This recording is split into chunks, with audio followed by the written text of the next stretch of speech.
Good afternoon, ladies and gentlemen. We, the Ahwazi community in Australia, gathered here to commemorate two important and historic Ahwazi events.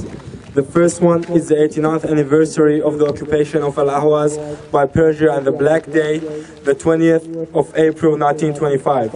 And the second event is the 9th anniversary of the uprising of the 15th of April of 2005.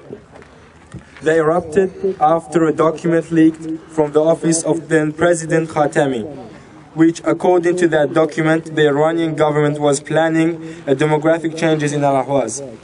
Arabistan, or Al-Ahwaz, was an Arabic sovereign state, which is characterized by its history, language and culture. And the Ahwazi people were exercising full sovereignty over the territory until the year 1925. In 1925, Al-Ahwaz has been invaded and occupied by Reza Khan Pahlavi and became one of the Iranian provinces, which was against the will of the Ahwazi people. Since then, the Ahwazi people are suffering from ethnic and human rights violations committed by the Iranian regime. Our political, human rights and cultural activities have been targeted by the Iranian security and intelligence forces. Thousands of Ahwazi people have been killed or disappeared, according to the human rights organizations in Iran. Iran is the second country in the number of the executions in the world, after China, and Al-Ahwaz is the first in the number of executions in Iran. Since January 2014, at least 6 Ahwazi activists have been executed without fair trial and access to their lawyers. And a few weeks ago, 2 Ahwazi prisoners have been transferred to unknown places and they are facing imminent executions. The important event in the recent Al-Ahwaz history is the uprising of the 15th of April in 2005.